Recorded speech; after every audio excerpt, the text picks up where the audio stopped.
When a sailor dies during an active deployment at sea, there's no quick way to bring the body home. Out here, surrounded by nothing but water and sky, the U.S. Navy carries out one of its most precise and deeply respectful traditions, a burial at sea. A burial at sea is far from routine. It's reserved for moments when there is no other option or when it's someone's final wish. If a sailor dies aboard a Navy ship during an active deployment, there may be no way to return them to land for days, sometimes even weeks, or maybe even a month or more.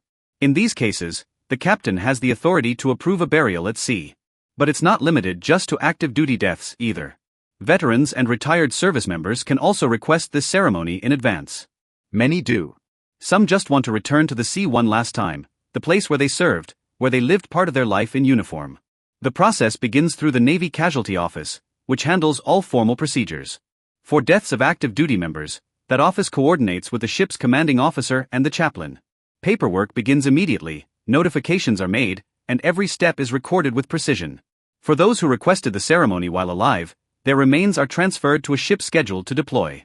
Their burial is carried out while the vessel is underway, usually during calm conditions, and always with full honors. It's not taken lightly. A burial at sea is both a necessity of distance and an act of respect. Once the decision is made, the preparation begins quietly, thoroughly, and according to Navy protocol. The body is first moved to a secure compartment on board. The space is known as the ship's morgue or temporary refrigeration unit. If refrigeration isn't available, the process is carried out quickly to preserve dignity. A small team, usually including a medical officer and a designated burial detail, begins with the cleansing ritual. The body is washed carefully and respectfully. No shortcuts, no improvisation. Every step is guided by written procedure, honed by decades of practice. Afterward, the sailor is dressed in their full dress blue uniform, the Navy's most formal ceremonial attire. The uniform includes a jumper, trousers, white gloves, and the appropriate rank insignia. All medals and decorations earned in life are placed where they belong. Even in death, appearance matters. At this point, the chaplain begins preparations for the ceremony. A short service is written, often drawing from scripture or naval tradition. The language is simple, direct, and non-denominational, unless otherwise specified by the sailor's records. Meanwhile, the boatswain's mate, a deck specialist responsible for seamanship and ceremonial order, coordinates the burial team. He ensures that each crew member knows their position, the timing of the movements, and the sequence of signals. The boatswain also manages the ship's bell and ceremonial pipe, both of which play a key role in what comes next. Everything is rehearsed in advance. Nothing is improvised. On a Navy ship, ceremony is built on discipline. And discipline is built on respect. Before the ceremony begins, the ship itself must be prepared. Out here, the sea doesn't wait. But for this moment, the Navy makes it pause. The officer of the deck gives the command. All hands clear the deck. Normal operations stop. Non-essential personnel stand down. Only mission-critical systems continue running. The ship reduces speed, usually to around 5 to 10 knots. This isn't about ceremony. It's about control. A slower ship cuts more cleanly through the water. Less movement, fewer shifts underfoot. Stability matters. The helmsman adjusts course, turning the ship broadside to the wind and the waves. That alignment minimizes rolling and pitching, making the deck as still as possible. There's no music, no broadcast, no announcements, but there is silence. Not the silence of grief, the silence of discipline. Weapon systems are secured. Flight operations, if ongoing, are temporarily suspended. Even engineering spaces reduce non-essential activity to minimize background vibrations and mechanical hum. The area where the ceremony will take place, usually aft or on the flight deck or fantail, is swept, cleared, and marked. From bow to stern, every sailor knows this isn't just a pause in operations. It's a transformation. For the next hour, this warship becomes something else entirely. A place of honor, a place of farewell. As the ship steadies, the crew begins to assemble. One by one, sailors take their places along the deck, forming a single line on either side. Feet shoulder-width apart, hands folded behind their backs, eyes forward. No movement, no talking.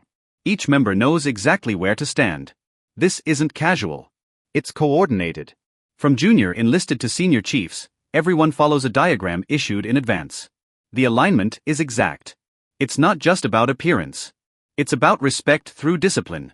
At the front stands the executive officer or EXO next to the senior chief petty officer. Both are in full dress uniform, motionless. The chaplain takes position near the burial capsule. The honor guard selected for their precision and bearing stands to either side. The captain remains separate. He doesn't join the formation. His role is different. He observes, detached, but present. There are no spoken commands once the formation is set. Just the sound of waves and wind moving past steel. This isn't a performance. It's a posture. It's a physical statement of unity and reverence. Everyone faces the sea and they wait. The moment begins with a single sound. A sharp high-pitched whistle cuts through the wind. The Zan's call, a ceremonial pipe, signals the start of the service. It's not for the crew, it's for tradition. A naval language older than even radio. 3 tones, then silence. The ship's bell is rung 3 times. The bell is solid brass, polished until it shines. Each strike echoes down the line of sailors across steel into the water. Then the voice of the chaplain rises, calm, even without any theatrics. He reads the name of the fallen sailor, their rank, their years of service, nothing more. No personal stories, no eulogies. This is not about memory. It's about recognition. The chaplain speaks a brief prayer. The words are simple, often drawn from scripture or naval tradition, and may include phrases like, "We commit this body to the deep to rest in the embrace of the sea, in the sure and certain hope of eternal peace." For those who had no specific faith, the words are adjusted, but the dignity never changes. At the conclusion of the prayer, the honor guard steps forward. They carry the flag-covered body with exacting control. 6 sailors in full dress uniform lift the capsule or shroud. Their movements are practiced and slow. There are no barked orders, no visible strain. Each step is synchronized. Each turn is measured. The pace is deliberate, just slow enough to match the seriousness of the task. The body is carried to the ship's edge, usually the aft deck facing open sea.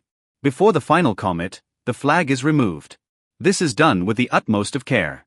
The team folds it into a triangle, 13 precision folds, each respecting the values of service and sacrifice. The stars face outward, the stripes are hidden inside. Nothing is rushed. The flag will be preserved, labeled, and returned to the sailor's family, either hand-delivered by a uniform officer or presented at a later ceremony. It is not buried. It is not lost. When the flag is secure, the captain gives a silent nod.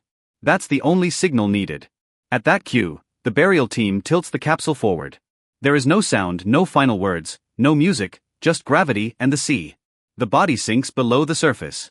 The formation holds position. No movement, no command, just procedure. In some ceremonies, the chaplain adds a final line. "May this sailor find calm seas and a safe harbor." Beyond. In others, nothing is said. The silence is intentional.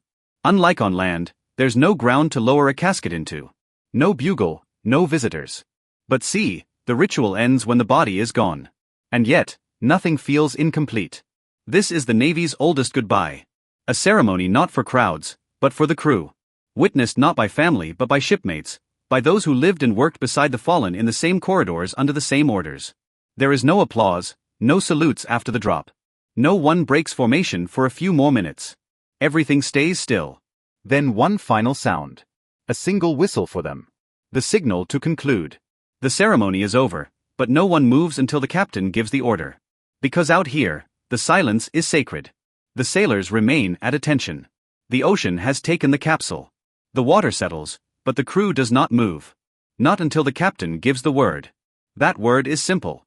2 words, carry on. With that, the formation quickly breaks. No rush, no footsteps out of sync though. Each sailor steps off in the same order they arrived. No one speaks. No one needs to. On the bridge, the helmsman brings the ship back to its original course. The throttle eases forward from 5 knots to 15. The engine's rhythm returns. Systems reactivate. Routines restart. A warship becomes a warship again. But for a few moments, it was something else. A vessel of farewell. A place where time slowed and attention narrowed to a single moment. A single life.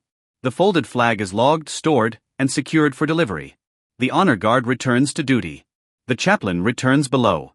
But the memory of the ceremony remains on deck. Imprinted in silence, carried in posture. Understood without a word being spoken. Nothing more is added. Nothing needs to be. Just the sea, the wind, and the ship moving forward. There are no monuments out here, no headstones, no flowers placed at a grave. At sea, a burial leaves no visible mark, no trace but the memory of the moment. For civilians, that may seem distant, unfamiliar. But for sailors, it makes perfect sense. The ocean was home. A place of duty, of rhythm, of watch rotations and steel decks. To be buried in it is not strange. It's fitting. This ceremony is not for spectacle. It's not for comfort. It's for precision, for tradition, for the deep-rooted idea that even in death, order and honor must remain. Every detail from the folding of the flag to the tilt of the capsule to the stillness of the formation is done so the crew can say one last thing without ever actually saying it. You mattered. You served. We remember. And then carry on. Before we go, if you made it this far, show your respect in the simplest of ways. Drop a blue heart in the comments for us to honor those who have been laid to rest at sea. Or let us know, what do you think of how the U.S. Navy carries out this tradition? Are you surprised? Are you impressed? Or does it feel just right? Thanks for watching.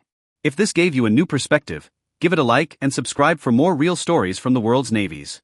And if you want to go a step further and support the channel directly, please join the fleet. You get loyalty badges, priority responses, and help us bring more true maritime stories to the surface. Click join on our channel page and get on board.